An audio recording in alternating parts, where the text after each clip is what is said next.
Vamos direto para a entrevista do dia com a Denise Campos de Toledo. E eu converso agora com o especialista em câmbio, Jefferson Latos, que é estrategista-chefe do Grupo Latos. Jefferson, boa noite. Boa noite, Denise.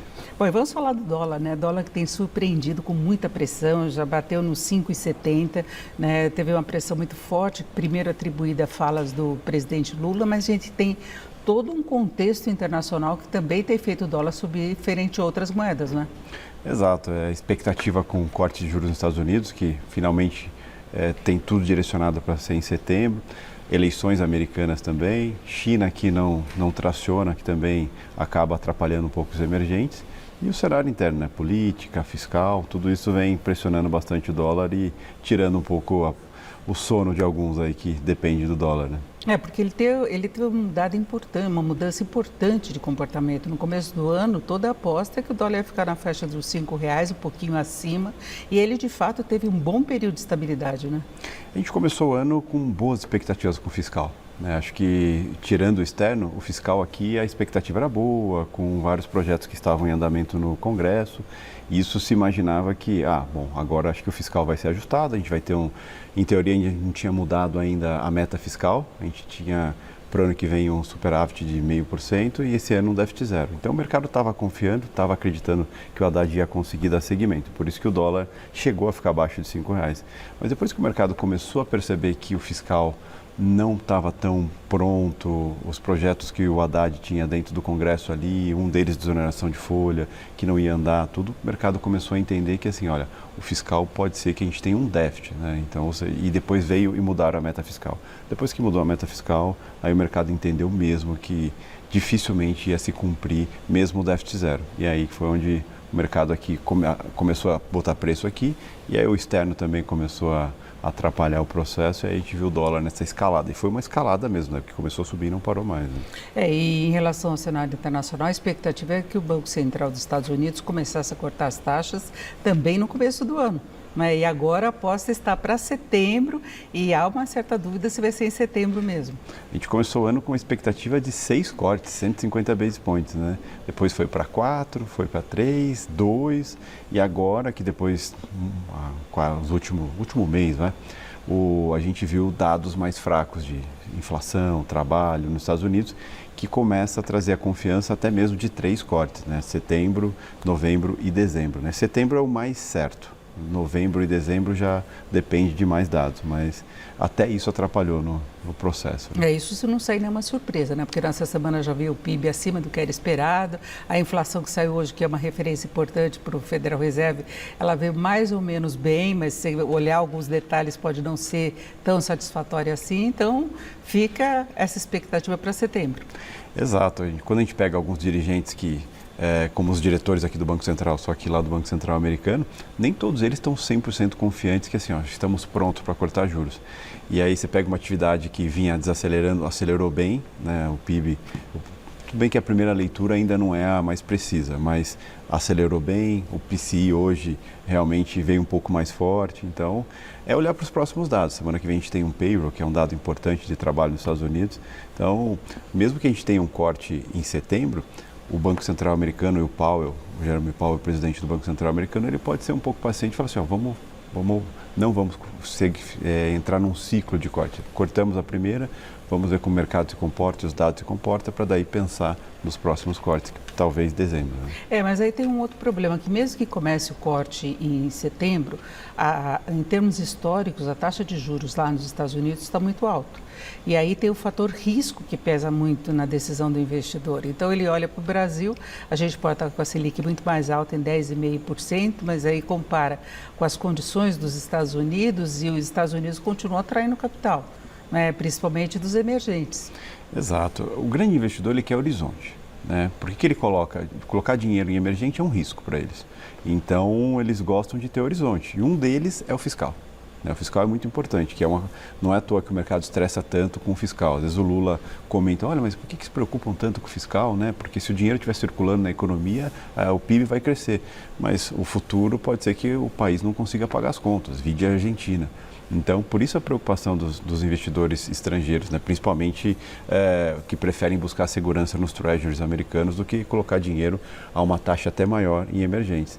Então, Então, assim, o dinheiro pode fluir para cá, principalmente cortando juros nos Estados Unidos, desde que a gente esteja com a lição.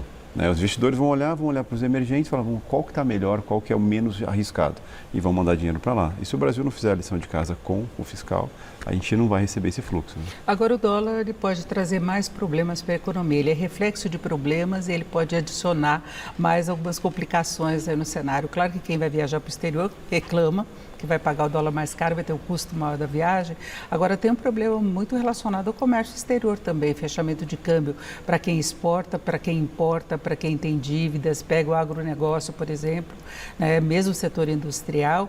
É mais difícil lidar com essa instabilidade toda, né? Muito. O câmbio muito alto. Tanto é que o certo é o certo, né? A busca é sempre por um câmbio que seja equilibrado, que é bom para quem exporta e bom para quem importa. Agora, quando você tem um câmbio muito forte, né, e direcionado, é ruim para o agro, porque a maioria dos produtos agrotóxicos e outros produtos são importados, então são pagos em dólar. Para exportador é muito bom, né? Depende do exportador, ele vai receber em dólar. Quem adquiriu dívida em dólar também e não redeou sua posição inteira. Então, assim, e fora que é péssimo para a inflação, né? Porque se eu monto uma máquina com peças que eu compro fora, eu pago em dólar. Então, o preço dessa máquina vai subir, porque justamente o meu custo subiu. Então, isso gera inflação na economia. Então, dólar alto não é positivo para o país, né? E quando o mercado, uma das formas que o mercado tem de passar o recado para o governo que não está satisfeito com isso, é precificando o dólar, porque sabe que isso mexe com toda a economia do país, principalmente inflação e também com a balança comercial e outras coisas mais. Né? Já fez a Petrobras elevar o preço da gasolina, ter uma defasagem no diesel, mas já apareceu o impacto no IPCA 15 que saiu essa semana, não é? Exato, que até surpreendeu. O IPCA 15 veio bem acima do que era esperado. Só que nesse IPCA 15 também tem a questão de energia, bandeira nova, aumento de combustível e, sem dúvida, o dólar. E se nada for feito para controlar o dólar, se não for dado direcionamentos mais firmes, principalmente com o fiscal, a gente vai continuar vendo um dólar a subir, 6 não fica descartado, e aí a gente começa a ver aí, até mesmo, acho que para esse ano não, mas em cenários do ano que vem, a inflação mais apertada, até mesmo a possibilidade do Banco Central ter que voltar a subir a taxa de juros, né? O que não seria nada positivo, né? Você falou a questão do hedge, como a gente estava numa situação muito tranquila, empresas que operam no mercado internacional podem nem ter buscado essa proteção, porque tudo indicava um dólar bem mais estável, não é? Hoje é recomendável que se faça esse hedge. Com certeza. Acho que em economia emergente você nunca tem uma estabilidade, ainda mais a gente que tem um câmbio flutuante, ou seja, um câmbio que pode oscilar. Né? O Banco Central, há muito tempo faz que a gente não vê um Banco Central atuar no mercado, justamente porque ele deixa o câmbio flutuar. Só que, como a gente é um emergente, tem questões de fiscais e tudo, o câmbio oscila muito. Se você não fizer uma proteção, você corre o risco de daqui 60 dias ter que pagar uma dívida em dólar e a dívida está 10% mais cara, 15% mais cara, e isso desbalanceia tudo o que você fez em cima disso. Então, a maioria das empresas, o que elas fazem? Né? Elas fazem 60%, 70% de hedge, que é uma boa proteção.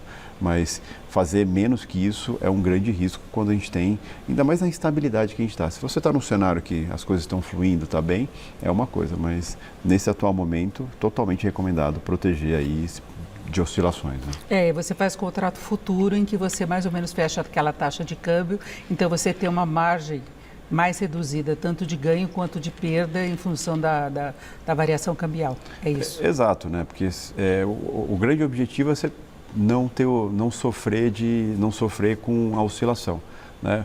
Aí você pode falar, não, mas e se a moeda desacelerar, eu deixo de ganhar? Ok, mas o foco é que você não aumentou sua dívida. Né? Então, acho que esse é o grande objetivo dessa proteção que é feita no mercado futuro, geralmente por bancos, entidades. Né?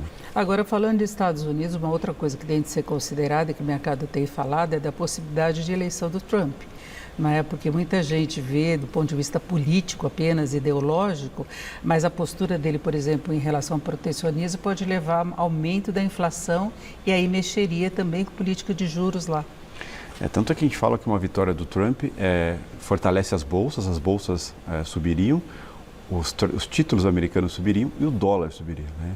As bolsas subiriam porque ele tem um perfil de economia quente, né? Então ele fala de cortar muito imposto, isso aquece a economia.